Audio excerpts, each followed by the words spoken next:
one of the most important factors to look at when I'm looking at somebody's natal chart is the lugna, or the rising sign, and the sun, the fourth house and the moon, as well as the fifth house and Jupiter.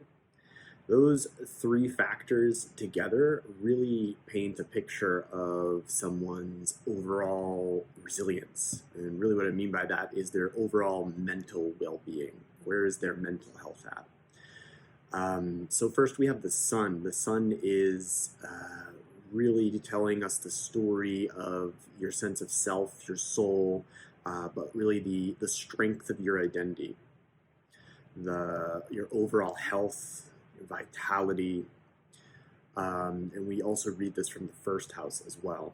The moon is more our somatic layer. It's our feeling sense. It's our relational identity. It's how we are perceiving and integrating the five senses, how those are coming in and processing. It's also our emotional capacity. Jupiter is could be thought of as the meaning-making faculty of our mind, how things come together, how well we plan for the future, and really the overall integration of memory and our life experiences into a cohesive narrative that supports how we feel and who we are deep down inside. So once again, the sun, moon, Jupiter, these three factors together paint the picture of our overall mental well-being. And what's important, alongside whatever else you may be seeking from a Jyotish consultation, is to understand where any one of these factors might be out of balance. So, for example, if the moon has an affliction or is not placed very well, we know that throughout this person's life there's a sense of discomfort in their emotional equilibrium.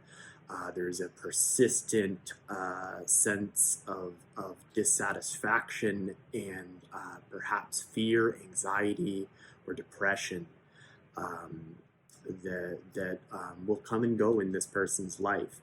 And if this is the main affliction we're seeing, then we know, alongside other remedies, one of our most important remedies for this person is to support that moon. And so we can look at this person's emotional life, and we can give herbal remedies, therapies, practices to support and to really support this person's feeling sense, their emotional equilibrium. And we can also give more Jyotish style remedies, which can include anything from donation to an organization that supports the karaka or significations that we're talking about here.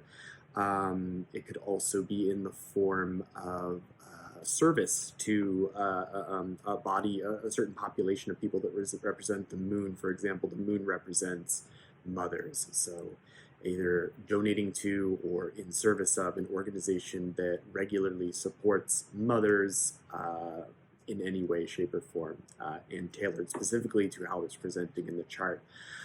But the tradition I practice is very mantra heavy as well. You know, there's a saying that when you have certain karma, you can either go through that experience and experience what's being served up in this life, or we can use sound to move through that experience and through that karma a little faster. And so there's a number of different mantras that we can use to support the moon and its significations and to create more emotional well-being in a person's life. When Jupiter goes out of balance, when it's afflicted, when there's a bad transit moving through the house that Jupiter occupies in someone's natal chart, we might not make the best decisions, is kind of the first thing that stands out for me. And additionally, there's a different kind of For a very afflicted Jupiter, there's a different kind of depression that can sometimes emerge. This is the meaning-making faculty of how you integrate everything in your life. Like, how do you create the ongoing story and sustain the ongoing story of who you are? Are you truthful with yourself? And so when Jupiter is really afflicted, we can get a constant barrage of bad thinking and bad decisions that can coalesce into difficult situations in life.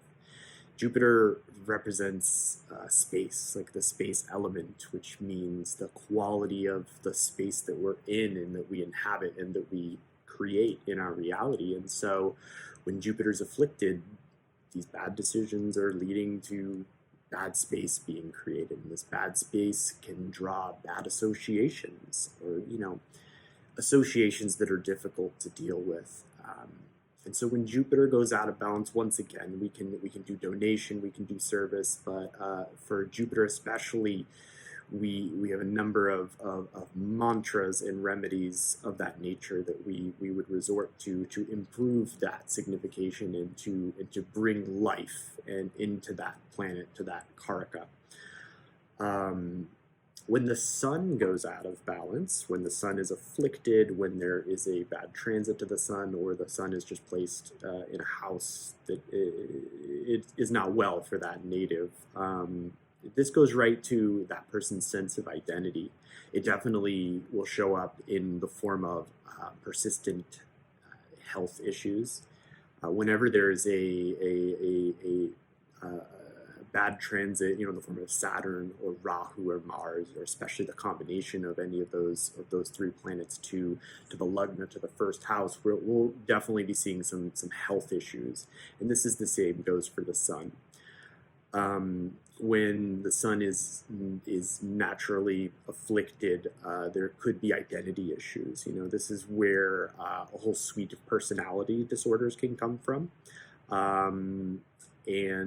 But for most people, for an afflicted sun, it really hits the confidence, the sense. It's that sense of self, right? So that ability to maintain self-esteem, to esteem oneself. And so we see a lack of confidence, and that lack of confidence affects a person's ability to show up in life. It affects a person's ability to have the resources and pursue the resources they need to be successful in life. And so it's important to look at all three of these factors. They really act as a tripod. This is, in Jyotish, we would refer to this sun, moon, and Jupiter as the tripod of sattva. And all issues all concerns that someone may have in life really come back to, where is the sattva failing this person in life? Where is this tripod not stable enough to withstand the pressure and ongoing demands of life? And so, if any of these significations of the sun, moon, and Jupiter stand out to you, look at those significations in your life. See how it is, moving through your life, and how you can identify that and then seek support for it, because that's really the most important thing. We all have issues. We all have deficiencies and weaknesses in our chart and reflecting in our life. And so when you understand exactly where those weaknesses or issues are coming from, you can really put together a far better plan to support yourself. If we're not making good decisions, we can seek out wise counsel. We can check with trusted friends, relatives, family members on important decisions that are coming up in our life.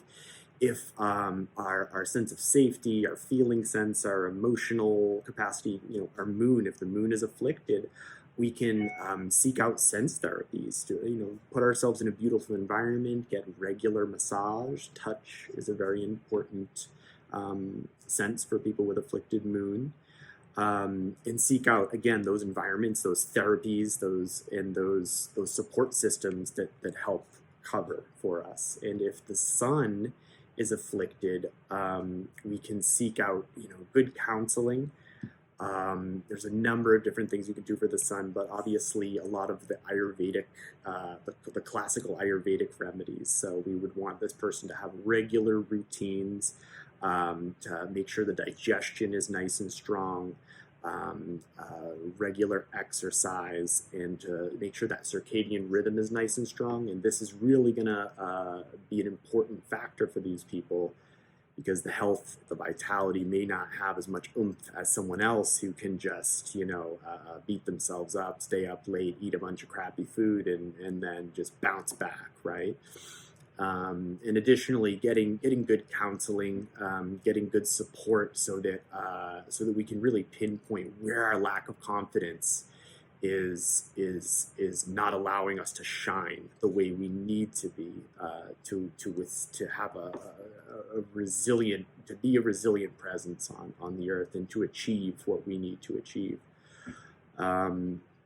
Obviously, I practice Jyotish. I would highly encourage you to get a reading with me or someone else who might be in your life. But these are important things to understand, and when you can put together a roadmap for yourself of who you are as a person, and which of these factors might be out of balance, and which of them also might be very strong, something you can rely on. These are important things to understand. This is a fundamental blueprint that when you are using this science and these remedies correctly, you can really start to create a life that won't fall apart when you're least expecting it. So, thanks so much.